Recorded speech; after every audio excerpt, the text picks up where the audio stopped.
Bonjour les amis, aujourd'hui, écoutez-moi bien, et là je suis très content. Là je suis très très content parce qu'elle nous vient de Toulouse, sachez-le, c'est une Toulousaine, et oui, du 31, ça fait plaisir, ça me rappelle quelqu'un. Donc je suis vraiment vraiment content d'accueillir quelqu'un qui aujourd'hui vraiment fait la différence sur le terrain.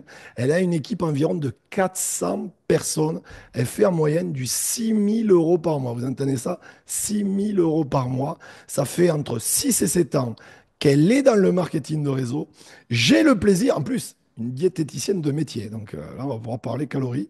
Les amis, j'ai le plaisir d'accueillir Agathe Blanc. Comment vas-tu, Agathe? Eh ben, merci beaucoup à toi, Michel. Ça va très bien, merci. Et toi? Eh bien, écoute, au top, on ne peut pas aller mieux. On va parler diététique, j'en suis sûr. Bon, ça me parle de Exactement. suite. Et en tout cas, merci d'avoir accepté mon invitation parce que quand je suis tombé sur ton profil, je me suis dit, quand j'ai vu ton Instagram, je me suis dit, elle, il n'y a pas le choix, je dois l'interviewer et je suis vraiment content de te recevoir. Ben, merci à toi pour ton invitation. Alors raconte-nous, il y a 7 ans environ, pratiquement 7 ans, t'es où? T'es à Toulouse, tu fais quoi? Des études? Comment ça se passe? Voilà, raconte-nous ton histoire, d'où tu viens et comment tu rencontres le marketing de réseau. Yes. Eh ben, écoute, moi, il y a 7 ans, j'étais en études du coup, et auparavant, j'ai toujours eu un rapport malsain avec l'alimentation. J'ai jamais eu de soucis de moquerie ou quoi que ce soit, mais moi, j'ai vécu des périodes relativement très noires parce que j'étais complexée, je faisais tous les régimes possibles et imaginables. Je passe mon bac S, je savais pas du tout vers quoi m'orienter. Et là, je fais les tests comme on fait un petit peu tous avant la fin du bac pour savoir vers quoi j'allais m'orienter. Et là tombe la diététique. Et je me dis, bah, franchement, ça tombe nickel, j'aime ça. Et pourquoi pas, bah, du coup, plus tard, aider les gens grâce à l'alimentation. Donc, je m'oriente vers ça, je passe mon diplôme de diététicienne, toujours pas satisfaite, complexée, pessimiste. Bref, j'étais pas du tout satisfaite de moi, je faisais pas mal de sport, etc. Je rencontre quelqu'un qui m'aborde dans la rue et qui me propose de venir découvrir son club de nutrition. Je savais pas ce que c'était, mais il avait l'air sympa. J'ai pris ses réseaux sociaux, j'ai vu qu'il avait une activité qui était assez sérieuse. Donc je viens découvrir à ce moment-là. Je savais pas du tout ce que c'était le marketing de réseau. Je ne connaissais absolument pas le MLM. Et je décide vraiment de tester moi sur la partie remise en forme. Il me propose d'être rémunérée, d'être ambassadrice. Alors, pour moi, être ambassadrice d'une marque, ça demande d'avoir de la confiance, ce que je n'avais pas, donc ça ne me plaît pas du tout. Mais en fait, quand je suis venue découvrir avec des amis. Et ben, je savais pas que j'allais pouvoir être rémunérée pour ça, juste en parlant autour de moi pour pas venir toute seule. Donc je démarre juste comme ça, vraiment pour moi. J'ai mes premiers résultats. Je me sens pas de rejoindre déjà parce que je connais pas cet aspect ambassadeur, mais je me sens pas aussi de rejoindre parce qu'en fait c'était un groupe positif, motivé, absolument pas dans mon état d'esprit. Donc limite ça me faisait peur en fait d'appartenir à un groupe comme Oui, ça. du genre positif motivé en France, ça peut paraître bizarre, apparemment. Je comprends, je Exactement, comprends. exactement. Je connaissais le mot positif, mais je l'étais absolument Ouais. pas. Donc, de premier abord, c'était juste vraiment pour ma remise en forme. Et au fur et à mesure, je me rends compte, bah, au-delà de mes résultats physiques, parce que je consommais les produits, mais tout simplement, je faisais aussi ce que je ne faisais pas avant. Je prenais un meilleur petit-déj, une meilleure hydratation, et ben, je changeais en fait d'état d'esprit. J'avais beaucoup plus confiance en moi, j'étais beaucoup moins complexée. Et en fait, mine de rien, malgré moi, du fait d'être de temps en temps en contact avec des gens plus positifs et plus ambitieux, bah, ça m'aidait en fait tout simplement sur mon état d'esprit. Et c'est là que je me suis dit en fait, c'est quand même ouf ce qu'ils apportent aux personnes parce que moi en tant que diététicienne, j'avais des patients. Je leur faisais une ration, un plan alimentaire, calcul des calories, etc. J'avais absolument pas cet impact dans leur vie. Les gens qui réussissaient à tenir ils perdaient quelques kilos pour reprendre au fur et à mesure.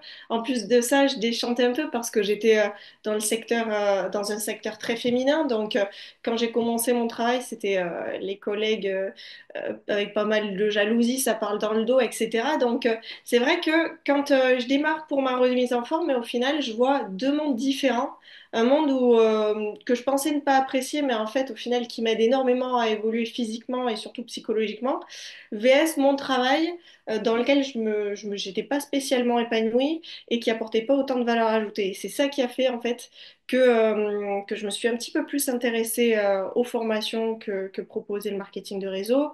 Et c'est là où je me suis posé en fait les bonnes questions, surtout sur ce que je voulais dans la vie. Je me suis dit, yes, aider les personnes grâce à l'alimentation, c'est ce que je veux. C'était mon métier en tant que diététicienne, mais j'ai aussi d'autres projets, de pouvoir redonner à mes proches, voyager, être un petit peu plus libre financièrement pour être plus libre de mon temps. Et ça, c'était quelque chose que je voyais possible avec mon métier, mais au bout de quelques années, Ouais. voire la retraite, quoi. Avec le marketing de réseau que je voyais possible Ça a bien été plus un vite. accélérateur, c'est ça. Exactement. Ouais. J'étais décisionnaire de le faire en fait avec du travail en beaucoup moins de temps. Et donc voilà, donc en fait, je me suis posé les bonnes questions et je me suis dit, là, je suis face à des gens qui ont ce que j'aimerais dans la vie. Donc au lieu d'écouter ce que je peux entendre à droite, à gauche, certes, je connais pas le marketing de réseau, mais déjà, je vais me renseigner pour comprendre un petit peu plus comment fonctionne le système de rémunération et le système de formation. Et du coup, je me suis mise aussi à écouter les bonnes personnes, dans le sens où je me suis mise à écouter un petit peu plus ce qu'avaient les personnes que moi je voulais aussi dans ma vie. Je Donc vois ce voilà que, comment que je me tu suis voulais lancée. obtenir, tu allais, tu as commencé à écouter les gens qui avaient ce que tu voulais obtenir, tout simplement. Exactement, je me dis. Très, très bien. Alors, je vais rebondir sur ce que tu as dit. Tu as parlé de petit déjeuner. Je précise que tu es chez Herbalife. Et moi, j'ai une anecdote incroyable, le petit déjeuner Herbalife, parce que j'habitais à l'époque à Mexico City. Maintenant, je suis à Cancun, mais le Mexique, c'est incroyable pour Herbalife, d'ailleurs. Euh, Ouais. Moi, j'habitais à... Bon, peu importe où j'habitais, mais un jour, je me rappelle, j'allais promener mon chien, il était 6h30 du matin. Je me rappellerai toujours. Et là, je vois dans la rue un style de garage chez une personne, ouvert. Et surtout, je vois une queue, mais je ne veux pas te mentir, elle faisait 50 mètres la queue. Quand je te dis 50 mètres, c'est 50 mètres. Je me dis, mais qu'est-ce que c'est? C'est une boutique? C'est quoi ce truc? Et en fait, c'était juste un indépendant, voilà, quoi, en marketing de réseau, de chez Herbalife, avec deux tréteaux et une table. Et il faisait les checkers. Vous avez un checker, un truc au Ouais, chocolat, là, des exactement, petits exactement. déjeuners, C'est voilà. Et les gens énormément. faisaient la queue pour ça, mais un truc de malade. Et tous les matins, je passais avec mon chien, et tous les matins, je voyais une queue de 20, 30, 50 mètres, tous les matins, tous les matins, tous les matins. Un truc de fou. Et j'ai une deuxième anecdote, et je te redonne la parole. Je suis allé voir un match à l'époque, c'était le Classico, comme si on allait voir Marseille-Paris au football. Mais là, c'était Pumas Américas au stade Azteca de Mexico City. Et là, je vois un stade, je ne sais pas, 70, 80 000 personnes avec 60 000 ou 70 000 maillots Herbalife. C'était incroyable. Et à la mi-temps, je me rappellerai toujours, tu sais, c'est un stade olympique, donc tu as la piste olympique, tu sais, les pistes d'athlétisme. Et là, bon, on voit Coca-Cola qui, bon, c'est autre chose. En termes de calories, on n'est pas au même niveau, qui défile. Et là, je vois Amway, Nutrilite, et là, je vois Herbalife défiler. Incroyable. Alors, c'était ma petite anecdote pour parler de ton D'accord. entreprise. Mais oui, en Amérique latine, ça se fait énormément des shops. En fait, petit déjeuner, il y en a qui font tout leur business comme ça.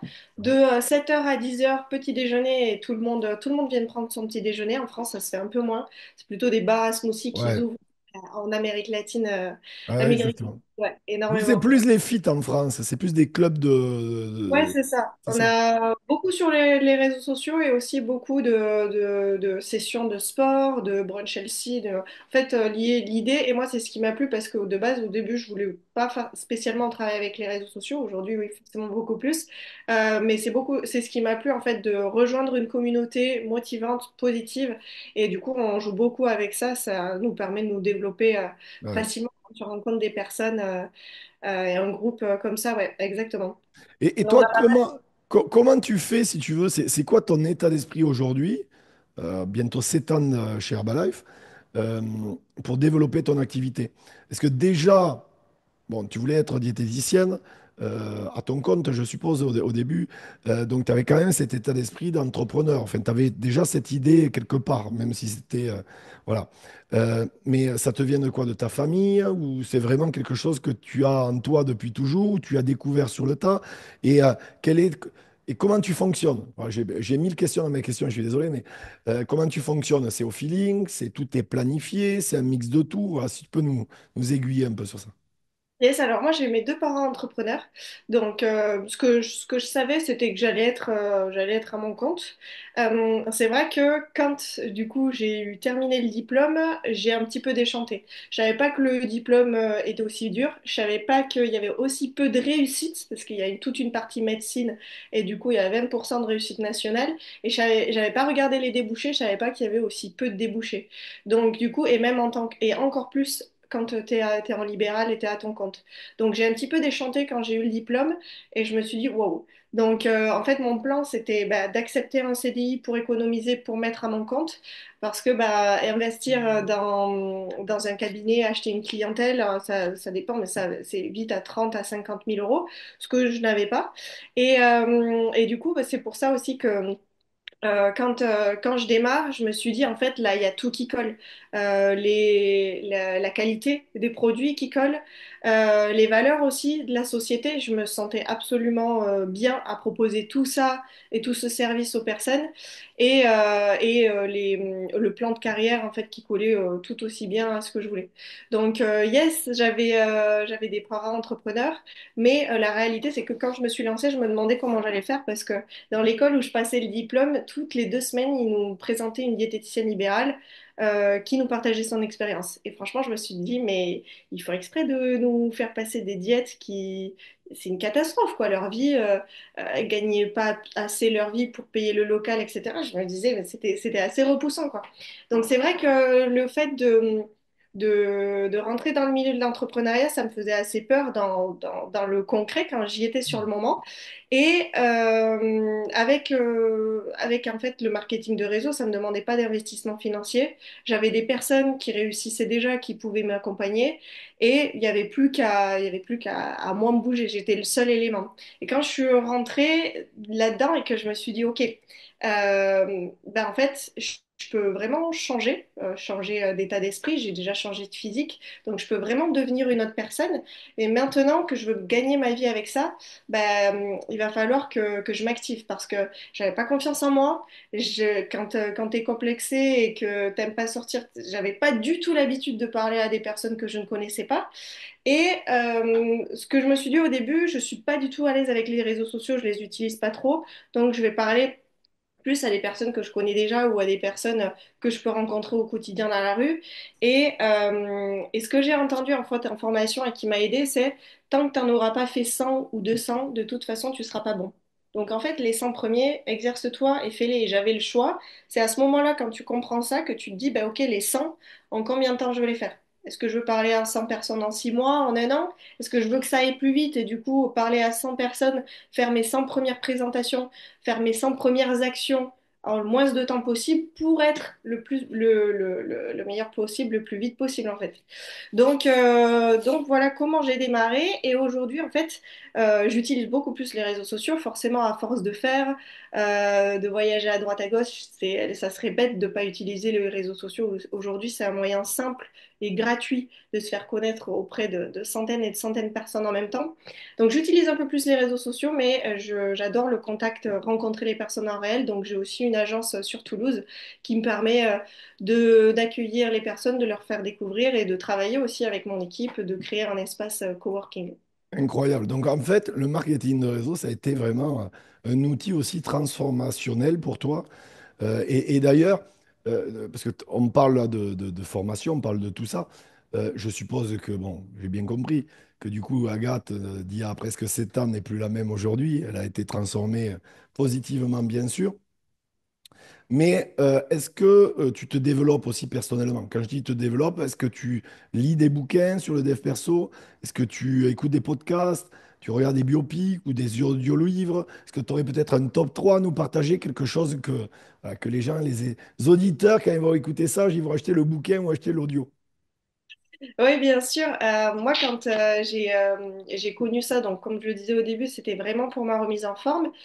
Quand j'ai vu le bien que ça me faisait et l'évolution un petit peu plus positive que j'avais sur mon état d'esprit aussi, j'étais plus ouverte du coup à comprendre le système de rémunération et de formation. Et quand je suis allée sur une formation la première fois, je me suis pas dit waouh, mais le marketing de réseau, c'est le métier de mes rêves, il faut que j'en fasse ma carrière professionnelle. Par contre, c'est là que je me suis dit waouh, mais en fait, je savais pas qu'on pouvait changer. J'avais dans ma tête, j'avais des étiquettes complexées, pas spécialement confiance en soi, revenu pas forcément très haut. J'avais cette étiquette et ça me caractérisait. Et quand j'ai vu une formation et qu'on pouvait se développer personnellement, c'est là que je me suis dit, wow, mais en fait, à quel point je peux changer, je peux en fait devenir qui je veux. Et c'est là que j'ai compris que le développement personnel, c'était important et qu'il fallait que je m'y mette. Ça, on en entend beaucoup parler du développement personnel et c'est un bien grand mot, mais l'idée en fait c'est de transformer un petit peu entre guillemets ou de qui on est en qui on veut être en passant par les actions. Et du coup, le premier livre que j'ai lu moi c'était Miracle Morning. Euh, À l'Elrod, très bien. je lisais absolument pas. Mais quand j'ai acheté ce livre, j'ai vu ça, c'est que ce livre était fait pour les gens qui se lèvent tôt. J'aimais bien me lever tôt. La suite de la phrase, exactement. La suite de la phrase, c'était et pour les gens qui se lèvent tard aussi. Donc quoi qu'il arrive, c'était pour tout le monde. Mais ça m'a énormément aidé parce qu'en fait, je n'avais aucune conscience de la puissance des affirmations, de nos pensées en fait sur le quotidien. Donc oui, je me développe personnellement, j'ai une routine matinale. Alors au début, j'étais vraiment à fond sur le livre jusqu'à ce que ça me stresse, etc. Je décide de changer, donc j'ai une routine matinale. Je lis, j'écris, je fais un petit peu de méditation, etc. Et si j'ai trois livres à conseiller, alors je lis enfin je lis tous les jours. J'écoute beaucoup de livres audio du coup parce que c'est plus simple, surtout quand tu voyages, quand tu marches, quand tu fais quelque chose, forcément c'est plus simple d'écouter des livres audio. Donc je fais les deux. Si je peux en conseiller le Miracle Morning pour comprendre la puissance entre guillemets de nos pensées, surtout en fait quand on se réveille et quand on se couche. Euh, Autre livre, je pourrais citer aussi. Alors, je suis très partagée parce que j'adore les livres qui sont très objectifs, focus, etc. Et un peu plus méditation, etc. Comme avec Le pouvoir du moment présent de Éclat, Écarte, oui, Eckhart Tolle. voilà, écarte-toi. Et aussi, lu beaucoup de livres de Brian Tracy. Ryan Tracy, très bien. Brian Tracy et Tony Robbins. Tony Robbins, je trouve que c'est un bon mélange des deux, entre un petit peu la partie psychologique et la partie objectif, focus, etc. D'ailleurs, il y a un reportage sur Tony Robbins sur Netflix, je ne sais pas s'il y est toujours, mais que je conseille à tout le Ah monde. oui, oui, Je ne ouais, suis exact. pas un gourou. Enfin, je ne sais pas Ouais. si c'est le titre en français, moi je l'ai en anglais, Non, mais c'est ça. je pense que c'est ça qui est très très bon.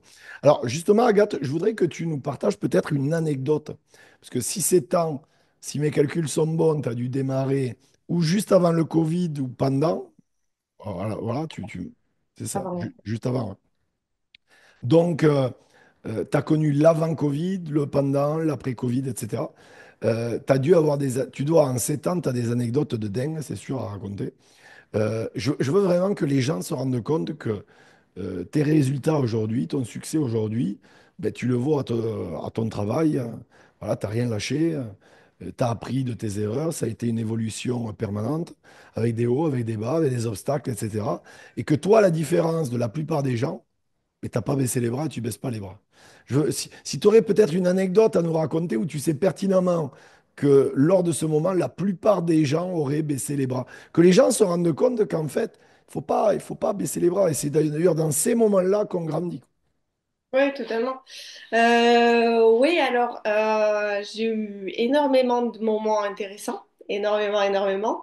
Et déjà le démarrage, je démarre du coup, j'ai pas de chômage, j'ai pas- quasiment pas travaillé, j'ai pas de bourse, j'ai rien Ouais, du t'as tout. pas de parapluie financier, je vois. Pas de parapluie financier, exactement. On démarre tous pareil, hein, on démarre tous un business sans client sans rien du tout. Mais par contre, j'avais pas de parapluie financier. Donc ça a été aussi un challenge. C'est aussi ce qui me freinait au début de me dire, ouais, mais là, si je me lance. Donc ça a été ouais, une vraie prise de décision de me dire bah, let's go, je fonce quoi qu'il arrive. Et donc ça, le démarrage. Et après, je dirais que... c'est vrai que j'ai vraiment démarré dans l'état d'esprit de ben ok, je démarre. C'est pas que j'ai pas peur, mais je me laisse pas guider par ça. Et du coup, j'étais excitée en fait juste du fait de penser, de réfléchir à ce qu'il allait pouvoir se passer. Puis en plus, enfin voilà, j'essayais de m'entourer le plus possible de personnes qui réussissaient. Et donc j'étais vraiment, ben ok, c'est pas grave, j'ai pas de parapluie financier, mais je fais tous les jours. Et ne pas laisser un mauvais jour où j'arrive pas à faire un client, j'arrive pas à parler à qui que ce soit, j'arrive pas à faire ce que je veux, par définir ma semaine, par définir mon mois. Parce que très régulièrement, ce que je vois, c'est oh là là, compliqué, un, deux, trois jours, ça fonctionne pas pour moi. En fait, quand on prend une décision, prendre une décision, ça veut pas dire que tout sera simple. Sinon, on prend des décisions et tout le monde prendrait des décisions et réussirait. Prendre une décision, c'est vraiment le fait de dire, ben, en fait, quoi qu'il arrive, euh, je continue, je fonce parce que ça, c'est mon objectif. Donc ça, et aussi passer au-delà du regard des gens et savoir vraiment ce que je veux. À une certaine période, quand tout fonctionnait, euh, j'étais un petit peu trop préoccupée par, ah ben, il faut absolument que je montre que je travaille pour les gens. Ouais, je passe pas trop de temps avec ma famille, je passe pas trop de temps avec ma relation amoureuse, etc. parce que le regard des gens. Et c'était bien au début de travailler, travailler, travailler, mais au final, je me suis un petit peu perdue et en fait, ça m'a freinée surtout et je m'en rendais absolument pas compte. Alors attention, parce que je suis bosseuse, j'adore travailler, je travaille encore aujourd'hui beaucoup, donc pas faire d'amalgame au fait qu'il faut faire que ce que l'on plaît, que ce qui nous plaît. Mais c'est vrai que je me suis un petit peu trop perdue face à tout ce réseau d'entrepreneurs et en fait, je faisais les choses pour les personnes qui travaillaient avec moi au final, mais absolument pas pour mes clients. Donc ça a été de mettre l'énergie. Faut un équilibre, quoi.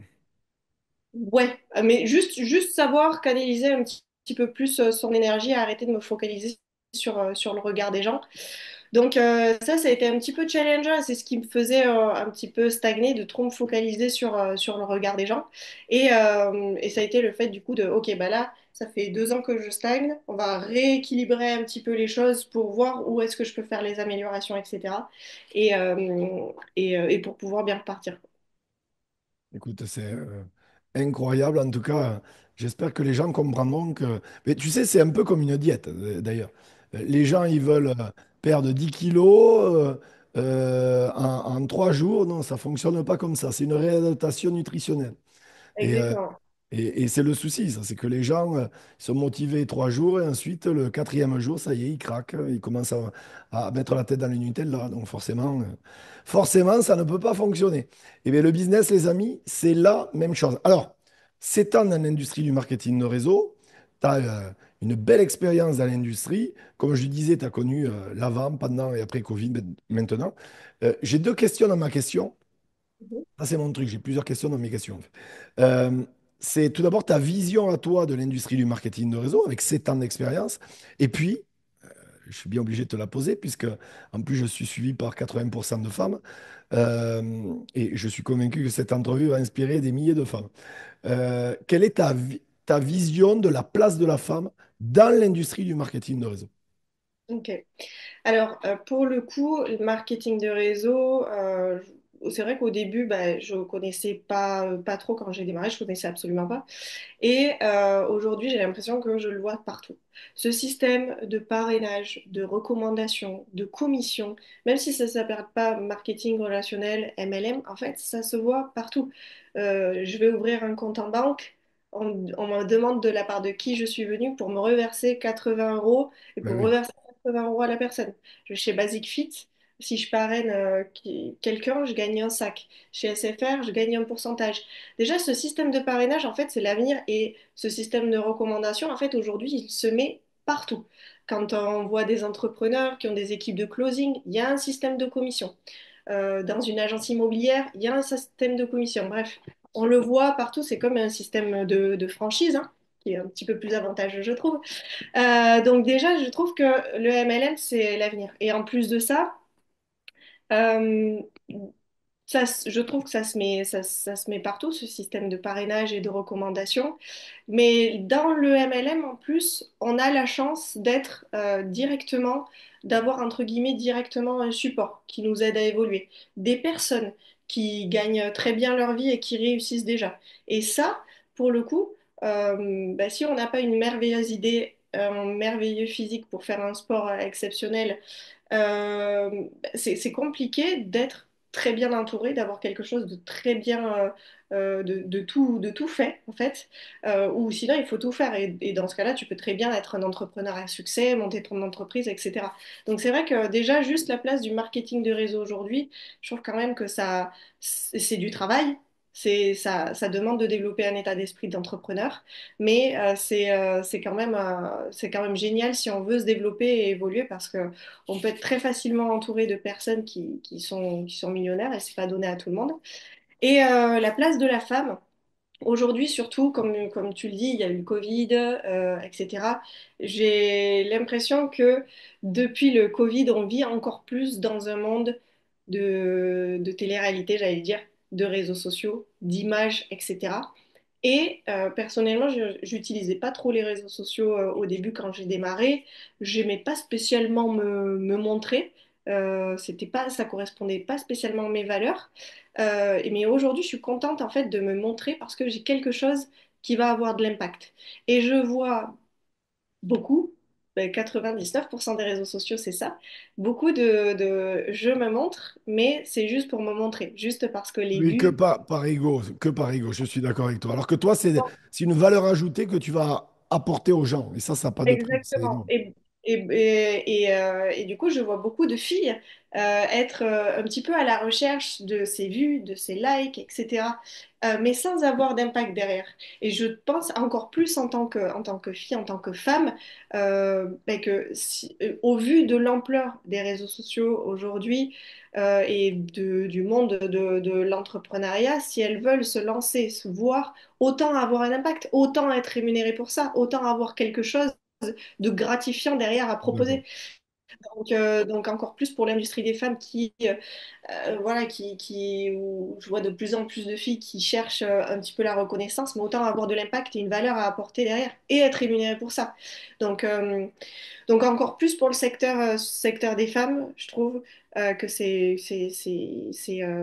l'avenir, quoi. Si les filles veulent avoir, et puis je parle même pas de Mime et de OnlyFans, mais en fait tout ça, c'est se montrer, avoir des vues, avoir des likes. Là, on a l'opportunité, grâce au marketing de réseau, de proposer et d'être rémunéré avec quelque chose qui a de la valeur et qui a un impact positif sur la vie des gens, quoi.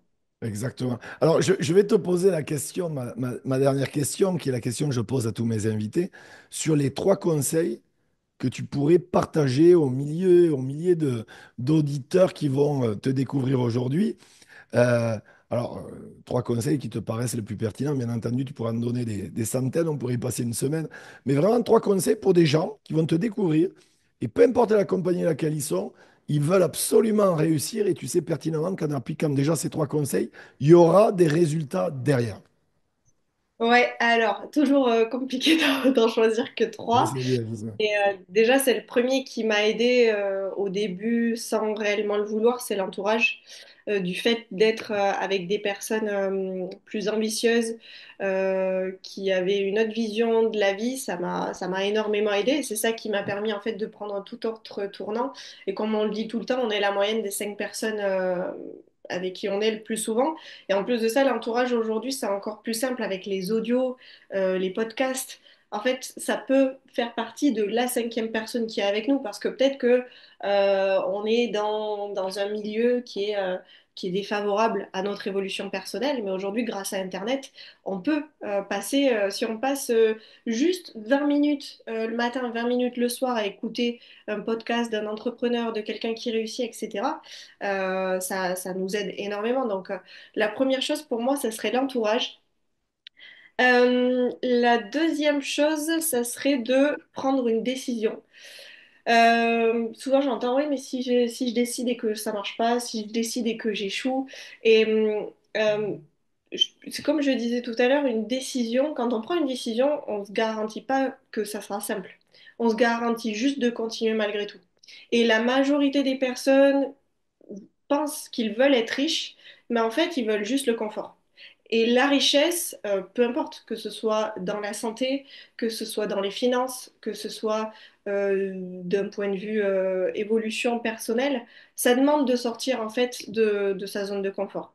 Donc, prendre une décision et réellement comprendre la définition de la décision, que cette décision n'est pas égale à simplicité, décision avec les avantages comme les inconvénients. Euh, la dernière chose, ça serait le fait de dissocier émotion et décision. Parce que, et c'est quelque chose aussi qui m'a porté beaucoup La préjudice. gestion émotionnelle. Exactement. La majorité des personnes savent quoi faire. Même moi, je savais quoi faire quand j'ai démarré mon programme avec Herbalife. Je savais quoi faire pour économiser. La majorité des personnes ne savent quoi faire, mais ne le suivent pas. Ne le font pas tous les jours parce que il va y avoir cette petite tentation émotionnellement, on va décider ça. Parce que ça va pas aller, et puis qu'au final, c'est pas grave, on remet au lendemain. Donc la dernière chose, ouais, ça serait de vraiment dissocier décision et émotion. Quelqu'un qui ne gère pas ses émotions ne gère pas sa vie. C'était Agathe Blanc, les amis. Je compte sur vous. Vous likez cette vidéo, vous commentez cette vidéo. Je vais mettre en description ton contact, Agathe. Je pense ton Herbalife. Tu vois, c'était lapsus. Ton Instagram. N'hésitez pas à la suivre sur Instagram. N'hésitez pas à contacter Agathe sur Instagram. Merci vraiment, Agathe, pour toute la valeur ajoutée que tu nous as partagée. C'était vraiment top. Vraiment, c'était incroyable. Et les amis, abonnez-vous à ma chaîne. Cliquez sur la petite cloche pour recevoir la notification. Et je vous dis à très bientôt. Bye bye.